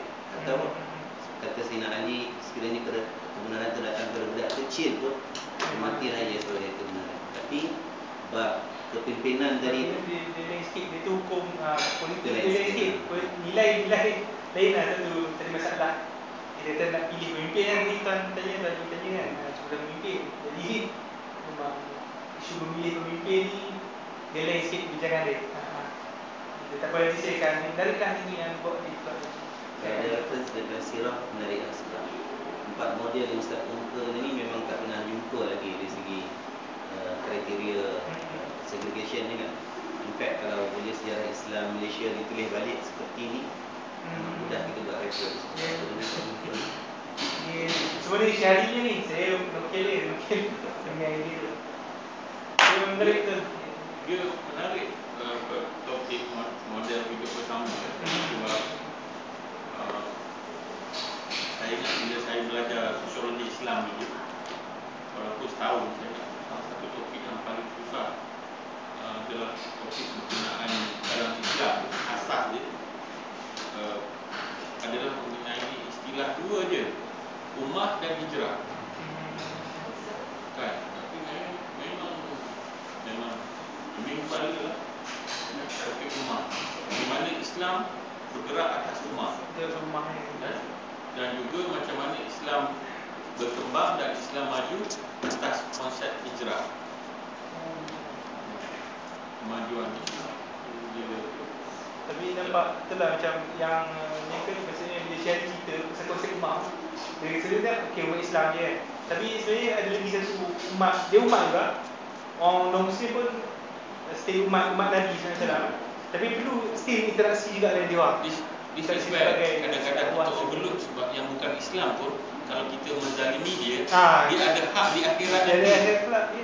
Kita ada kuliah tahun ni. Betul. Dia ada hak. Sebenarnya kita tempat pandang kita kafir macam dulu saya kecil doa di kampung Polo kan. Kan Turki tu kafir Cina kan dia cuti gula-gula dia di rumah buat sembang kan dulu dia sebab itu faktor tadi. Sebab atas faktor tadi kan, faktor tadi tu apa tu keutamaan nilai mungkin lebih penting pada pemimpin Islam yang zalim. Sebab either way pun kita setiap makhluk di dunia ada hak atas kita di akhirat. Sebab dia atas akhlak. Penilaian orang terhadap kita atas akhlak, bukan atas apa tu ya kita ada PhD ke, bukan atas benda-benda lain. So sebab saya tertarik sebab apa tu Rasulullah menjadi rasul pada umur 40. Dalam arti kata tak langsung Allah membentuk akhlak dia selama 40 tahun sebelum dia dilantik menjadi rasul, yang tak boleh membaca dan tak boleh menulis. Maksudnya dia tak ada PMR, PSR, dia tak ada semua tu. Dia tak ada semua tu, cuma akhlak saja. So atas itu saya mungkinlah kena elaborate lah. Saya hampir setujulah kalau nilai itu konsep nilai kan. Sekarang bagi perbincangan sebab kita pilih base secara kolektif kan. So sama ada PM majoriti Islam, Pakatan Islam. So sekarang nak membantu lah, maknanya kita bukan pilih individual, tapi yang non-Muslim yang adil tu dia berada dalam secara kolektif yang majoriti dia orang Islam. Dia isu dia kita cerita tentang Penang lah. Suka tak suka, kalau ikut sejarahnya dulu Don tu ramai orang Melayu, tapi orang Melayu pilih orang Cina jadi pemimpin. So bila kita tengok dua kali pilihan raya sana, saya masih lagi belum dapat dengar isu mengatakan Ketua Menteri Penang rasuah. Belum ada kan.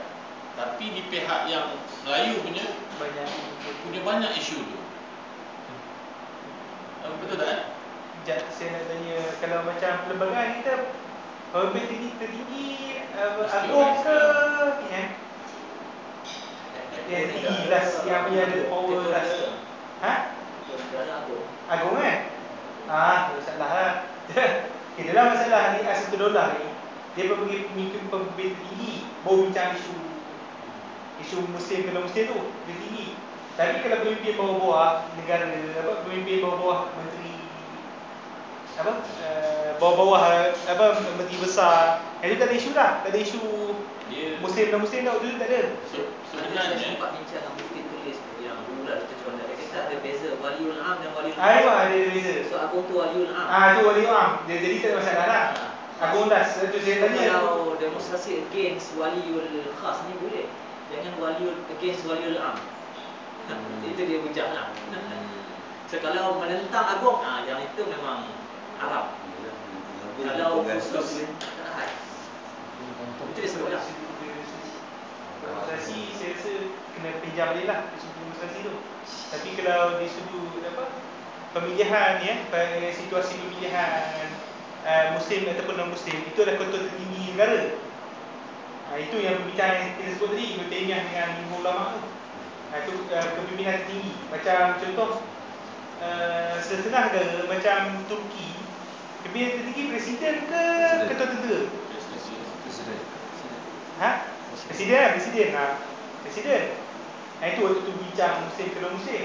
Tapi kalau menteri besar, masalah DAP ni, kalau kita tengok dari ni, dia bagi sebagai geng khas, wali khas, kita ada masalah. Kita kena bincang balik, kena terang pada orang Melayu ni lah. Kena terang balik, kau dah pilih ni, lepas tu dia baik diri kau, tak ada masalah, kau nak rasuah. Kan? Buat ni lah, kena pemilihan wali khas. Kita wali khas, kita tak ada permasalahan.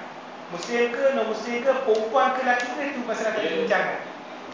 Live saya tengok dekat Malaysia, tak kira lah pemimpin negara ke, ketua menteri ke, ataupun dekat jabatan tu, dalam swasta, sektor swasta, dia macam ni. Yang banyak bertolak ansur orang Melayu. Saya cerita satu waktu tu saya dekat Sarawak, saya kerja di Sarawak, di satu kawasan nama Lawas, agak orang kata dia sepadan dengan Sabah. Lawas jauh. So dekat Brunei juga, dia punya manager dia Cina. Tapi sebab dia tak perform, kan, kita tukarkan pada manager Melayu. Tak sampai seminggu kita dapat beberapa surat dari satuan peniaga Melayu Cina. Dia kata kalau bubuh orang Melayu, dia akan keluarkan semua duit-duit. Bagi orang Cina dan orang India, bagi dia sekali bagi jawatan tu pada dia, itu mesti orang dia sentiasa.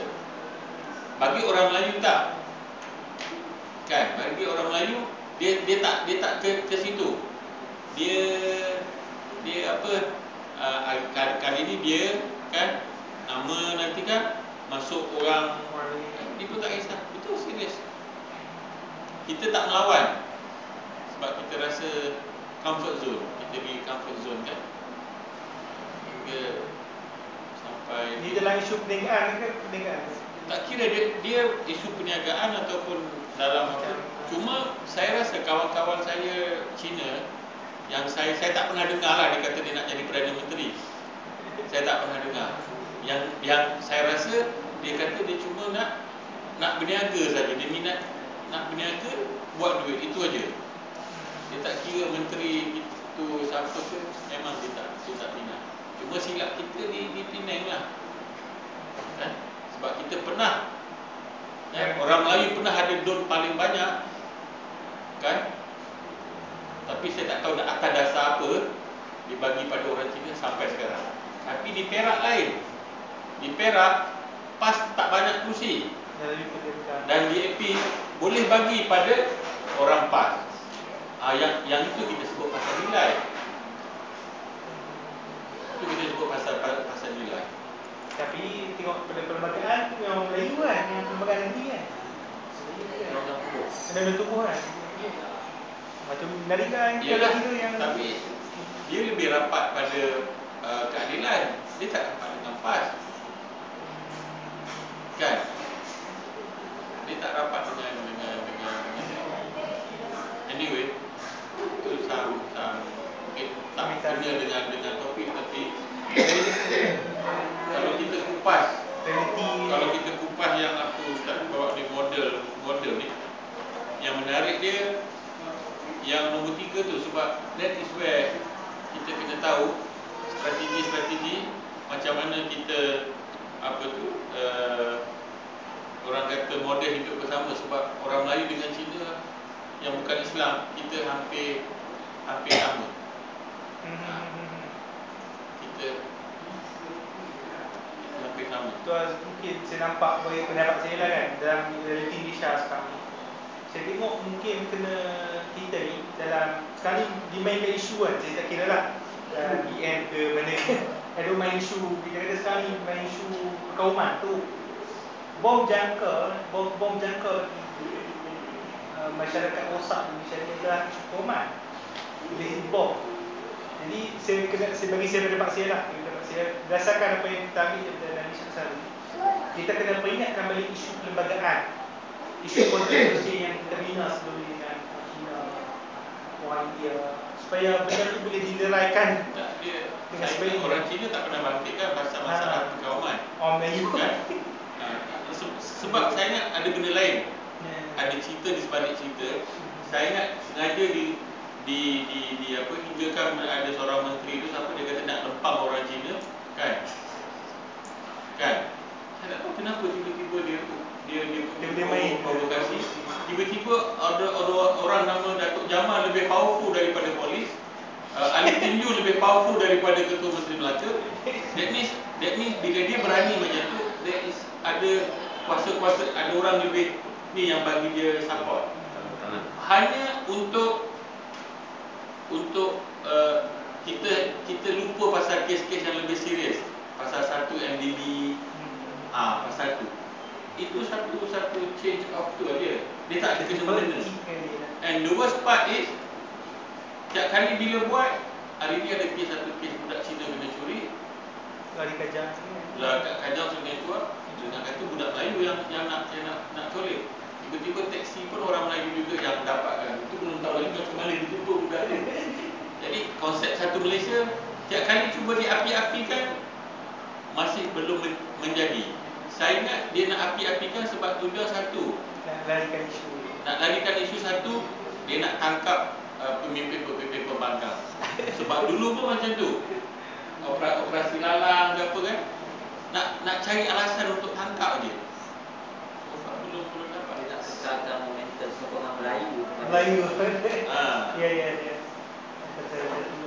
Dan yang mengejutkan satu, tiba-tiba duta Cina pergi ke Petaling Strait. Kan?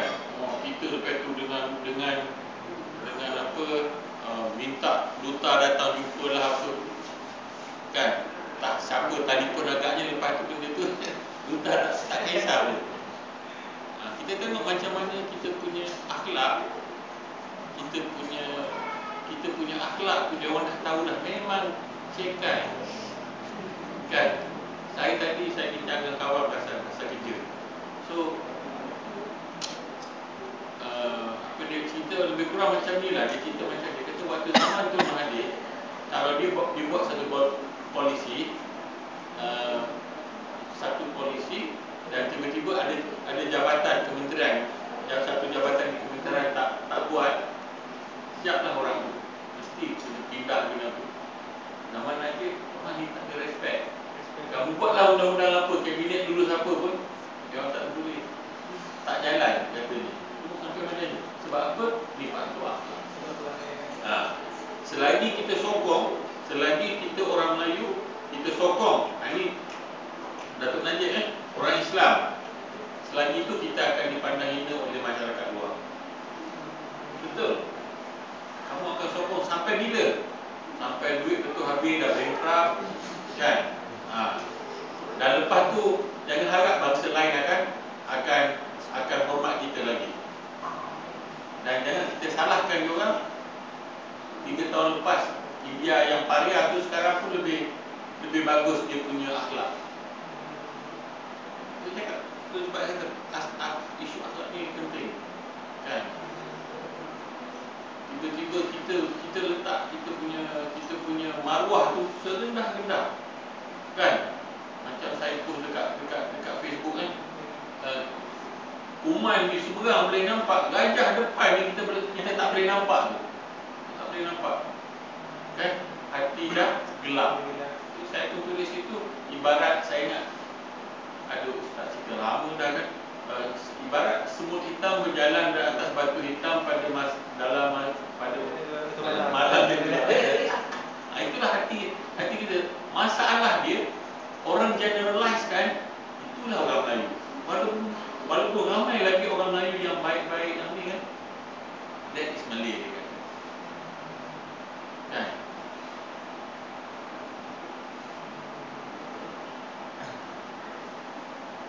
kita sendiri jatuhkan diri kita. Tadi saya soalan tadi ada tentang keterbukaan ni lah tadi kan. Saya macam tak usah data betul lah. Sebenarnya tentang apa sekarang ni keterbukaan kalau dalam Madinah tu masyarakat dia orang tu sendiri yang bina dia orang kan. Tapi sekarang ni kalau itu macam jualan gitu kan, tak mesti betul pun ni betul dia jadi FP, dia jadi ketua menteri. Jadi asalnya mula mereka membina agama sendiri, Kristian dan sebagainya, mereka sendiri. Tapi disebabkan dia orang pegang mayoritas khas ni kan, jadi saluran apa ni, saluran luar negara lah panggil kan, pada negeri tu dibangunkan sekali tu. Adakah kita masuk dalam kebukaan ni? Luar negara Macam luar negara kan, selalu pada menteri kan. Asalnya maksudnya ni lah, adakah kita membiarkan agama lain ni terus bangun, sebar kan, kadang-kadang orang tu boleh agama lain ni senyap, Islam dia cakap tu kan, berlaku masalah ni format tu masalah azan, masalah speaker. Maksudnya kita seolah-olah macam apa, mereka ni sendiri kan, kita masyarakat Islam ni lemah sikit kan, dalam nak sumbang, nak bangun ni lagi. Jadi kita biarkan orang pegang kuasa sebagainya, menyebabkan agama diorang tu sendiri lebih keharapan lah, nak sembah ke Islam dengan tokoh besar-besar kan, tu termasuklah keterbukaan ni. Dia kena bincang di situ, kita kata peruntukan undang-undang kita buat lah. Kita tengok di situ peruntukan undang-undang kita ada bagi pembelajaran agama dan sebagainya, itu termasuk dalam keterbukaan sebenarnya dan berdasarkan peruntukan undang-undang.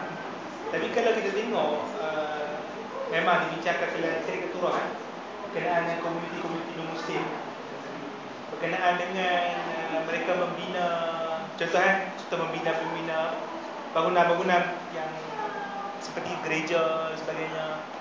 Kalau disebut dalam kitab keturunan mengatakan bahawa kita tengok komuniti contoh dia bina kuil, contoh dia bina kuil, kita tengok kalau tempat yang dia bina kuil tu, kalau majoriti tempat sebut contoh daerah mana Pertajam contoh, kebanyakan adalah bukan non-Muslim contoh kan, orang Cina mereka kat situ. Jadi memang pemimpin sepatutnya membenarkan daripada bina tokoh tempat apa yang besar. Tapi kalau contoh membina ke di tempat-tempat majoriti Muslim, 99% orang Muslim kan, maksudnya hanya individu berapa 2-3 individu, tapi nak pindah gereja makan besar tanah 5,000 persegi contoh kan, 5 persegi ke contoh, besar gila betul. Jadi memang kalau macam berdasarkan di tidak dituruh lah, kita disebut dalam masalah isu-isu syariah ni. Jadi kan kalau waktu tu wajib kita kata dibincangkan semula oleh wali al-amr, pemimpin tertinggi lah. Perbincangan yang kita kata dibincangkan selepas tu lah. Tapi kalau kita tengok daripada realiti sekarang, kita tengok sebenarnya kemajuan agama ataupun tidak itu bukan berdasarkan pembinaan ataupun buat apa semua, tapi berdasarkan hujah, berdasarkan ilmu, nilai yang kita dapatkan. Saya ingat, jangan setuju sebab saya tuan rumah. Tak, saya ingat satu baru ni yang menarik. Kalau kita cakap dengan mulut, orang akan dengar dengan telinga. Kalau kita cakap dengan kalbu, orang akan dengar dengan hati. So orang Melayu kan, orang Melayu marah, orang Kristian, orang Buddha berdakwah. Saya teringat ada satu pendakwah bebas, Sikit tau Ustaz Sikit Syakiri. Saya teringat kuliah dia di Bangi 5-6 tahun lepas, waktu tu waktu tarawih, dia kata dia belajar ilmu Islam, dia masuk Islam, dia belajar agama Islam bukan sebab kebetulan dia kahwin dengan perempuan Islam. Tak, dia kata dia belajar sendiri. Tapi bila dia cerita dengan saya, dari dia kecil sampai dia dah jadi orang kata kata pendakwah, none of orang Islam, jiran dia pun tak pernah Islam suruh dia masuk Islam. Dia kata kalau dia mati kafir, dia akan komplain dengan Allah. Kenapa orang? Sebab kita masalah sikap kita. Kan? Kita cuma berdakwah dengan sama-sama orang Melayu. Kita tak masuk ke dalam sana. Kan? Sebab tu yang saya cerita kemajuan, kalau dimasukkan kemajuan binaan. Kita memang Islam tak ada benda kemajuan berdasarkan masjid kita, masjid besar, masjid tak ada. Kemajuan kita berdasarkan sejauh mana kita punya intelek terhadap umat Islam ni besar. Hujah ilmu kita betul-betul kuat. Itu yang bagi perspektif yang nak tunjukkan bahawa kemajuan tu bukan berdasarkan kemajuan kan? Tapi balik pada PAS, saya ingat balik ke pengajian kita lepas, saya tutup punya pengaruh sangat kuat dalam PAS. Sebab untuk kita untuk kita praktis Islam, undang-undang Islam semua, kita kena kontrol politik. That is the problem sekarang. Itu saya ingat pandangan tu saya tutup tu sekarang sebab saya tengok kelam kabut sekarang. Kan? Kita nak perkenalkan hudud, walaupun saya tak pandai sangat, tapi beria-ia, tapi masalah dia masyarakat masih belum tak sampai lagi dia punya mesej kebaikan hudud tu. Itu sebab dia orang semua kan. Itu mungkin saya mungkin silap sebab ada kumpulan kata saya tak kisah janji, saya dah cuba buat, nanti di akhirat saya akan, bila Allah tanya saya dah buat tapi saya ditentang. Kan? Pemikiran macam tu. Kan? Pemikiran macam tu bila kita nak berebut kepimpinan politik dan kita bergaduh lagi, kita bergaduh sesama sendiri. Allah tak suka pecah belah, Allah suka pada kedamaian. Sesuatu yang ada kaitan dengan benda ni, model yang ditunjukkan oleh Syekh Ali. Sebenarnya kalau kita tengok dalam idea yang dibawa oleh IS dengan IS, dia tak terima non-Muslim semua, dia punya idea dia tak boleh hidup dalam keadaan non-Muslim, dalam keadaan yang dia Curi boleh tu. curi boleh dia buat kan. Okey je tu. Dia tak nampak dia konsistensi yang perlu ada yang tunjuk oleh Nabi sallallahu alaihi wasallam nilai tersebut. InsyaAllah sekarang dia lagi. Itu menarik, saya dapat satu benda baik. InsyaAllah akan sikit sekadar berkongsi. Sebenarnya subjek perbincangan 4 modul sebagai Raja Jamil jadi memang cukup menarik. Sebab sebenarnya di peringkat universiti dia ada projek subjek wajib trust tentang hubungan etnik. Kalau macam di UiTM, di universiti lain semua adalah subjek yang wajib. Memang tak ambil subjek ni memang tak boleh grade. Cuma kita tak pernah membincangkan modul ini. Jadi bila Ustaz sebut, saya rasa satu kaedah yang cukup baik. Boleh diperinci. Memang boleh diperincikan dan saya rasa boleh dibawa untuk dijadikan sebagai salah satu bahan perbincangan dan salah satu topik lah. Sebab memang ada perbincangan tentang Safiyah Madinah ni. Tapi tidak sedetail ini. Kita tidak ada nampak buat modul ni. Dan seolah Safiyah Madinah ni tak dapat nak direlatekan dengan kondisi Malaysia. Sebab tujuannya adalah supaya nak memberikan kesedaran kepada pelajar di universiti supaya mereka faham realitinya mereka hidup majmuk. Itu kena faham. Dan apa yang biasanya kita tekankan, kita merujuk kepada Al-Hujurat ayat 13. Ayat surah Al-Hujurat ayat 13 tu yang Allah kata ya ayyuhannas inna khalaqnakum min dhakarin wa unsa wa ja'alnakum syu'uban wa qabaila lita'arafu. Maknanya kita nak haidkan mau tak mau realitinya pelbagai etnik ni adalah fitrah Allah jadikan. Kenapa? Li ta'aruf. Allah bagi jawapan lagi, inna akramakum indallahi atqakum.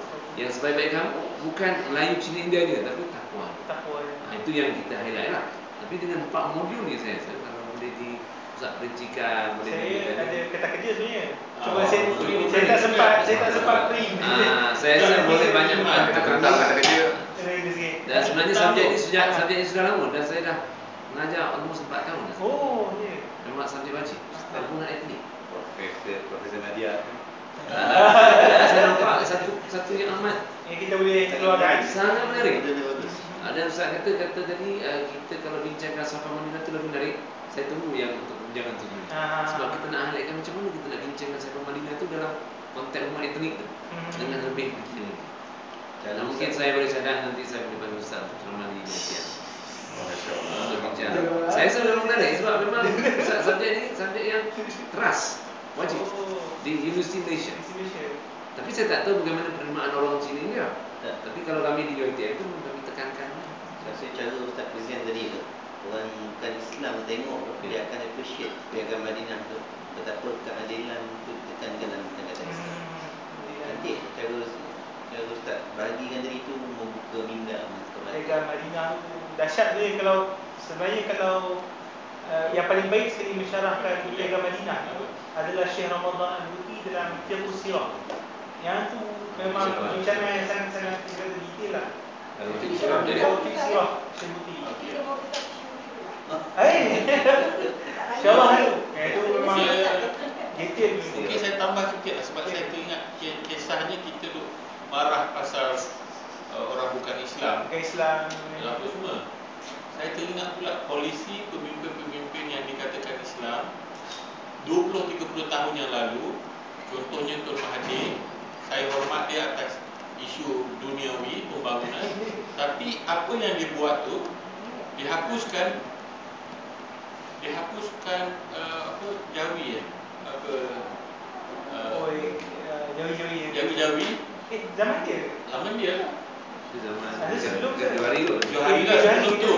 Dan dia mengiyakan, dia memperlekehkan sekolah-sekolah hafiz, tak diperuntukkan, dan juga yang paling penting dia kata sejarah tu tak penting. Sebab sejarah tu tak penting, kita kena ingat dari zaman sejarah, kalau kita terimalah sejarah Melaka, penjajahan Portugis, penjajahan Belanda, lepas tu Inggeris, lepas tu datang Jepun, lepas tu Inggeris balik. Dalam semua peristiwa tu yang mempertahankan tanah Melayu adalah orang Melayu. Kita tak pernah dengar pun ada macam Sarjan Acong kan, ataupun Lieutenant Linggam, tak ada. Dia orang tak pernah. Jadi kan disebabkan oleh kita, sebab sejarah tu, kalau kita belajar sejarah macam orang Turki yang belajar sejarah sebab dia orang satu negara penjajah, menaikkan semangat dia orang, menguatkan maruah dia orang. Tapi kita tak tahu identiti kita. Kita duk ikut K-pop, kita ikut orang putih. Jadi sebab kita tak belajar sejarah kita tak ada semangat. Sebab itu kesan dia sekarang. Kita nampak lekeh. Tak ada jati diri. Ya. Kita tak tahu sebenarnya dulu ni kita satu bangsa yang kuat, kita bangsa yang bermaruah. Jadi terima kasih kepada Uncle atau Umar, pada Tuan Yani Amin tadi Amin Tapi yang banyak, saya rasa benda yang perlu kita fikirkan lagi. Kalau boleh minggu depan kita buat kata kerja tu. Adapun kalau ada email, saya email kan dulu baca dulu.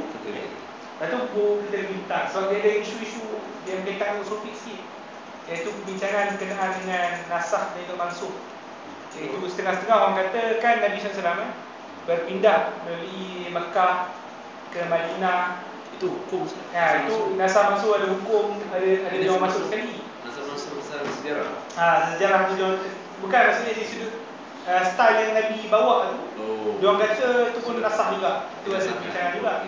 Maksudnya dia kata, bila dah Nabi pindah ke Madinah, maksudnya style yang dibawa oleh Nabi SAW di Mekah, dia pakai lah. Dia kata macam tu. Sebab kalau kita kata style yang dibawa Mekah kan, Mekah kan minum arak macam biasa semua. Di Madinah arak dah haram lah. Jadi macam mana? Tu bincangan detail sikit, tapi kita tak perlulah. Maksudnya, tapi kita boleh cuba nanti saya buat kertas tu. Dia banyak saya nukilkan hadis-hadis terjemahan yang berkaitan kalah-kalah Sayyidina Ali yang menunjukkan bagaimana dia meraihkan dia orang punya je apa, hidup bersama ni umat Islam. Lepas tu contoh-contoh di Mesir macam mana Mesir dalam keadaan Mesir bila masuk Islam, Mesir bila Amr bin As masuk Islam, zaman kurun ke-9 ataupun kurun ke-10 baru start komuniti Islam 60%. Maksud bayangkan first Islam masuk zaman Amr bin As sampai ke zaman kurun ke-10 Hijrah. Kurun ke-10 maksudnya 1000 tahun. 1000 tahun, tapi komuniti Islam waktu tu baru sampai 60%. Maksudnya lama, tak ada pasangan, masuk agama dan sebagainya, kebebasan yang kita melalui perlembagaan Mesir dan sebagainya. Banyaklah kita boleh cuba bincangkan. Tahu juga kalau tak boleh buat satu kajian tentang yang diperintah oleh Islam selama saya ingat berapa ratus tahun. 700 tahun. Tiba-tiba sekarang lenyap. Yang tinggal bangunan je. Allah kita boleh bincang lagi kan, terbaik Allah. Allah Subhanahu wa taala alam wa hadi ajal sallallahu alaihi wa sallam abdi kan bi qadri dunya wa alihi wa sahbihi wasallam. Allahumma ta'ala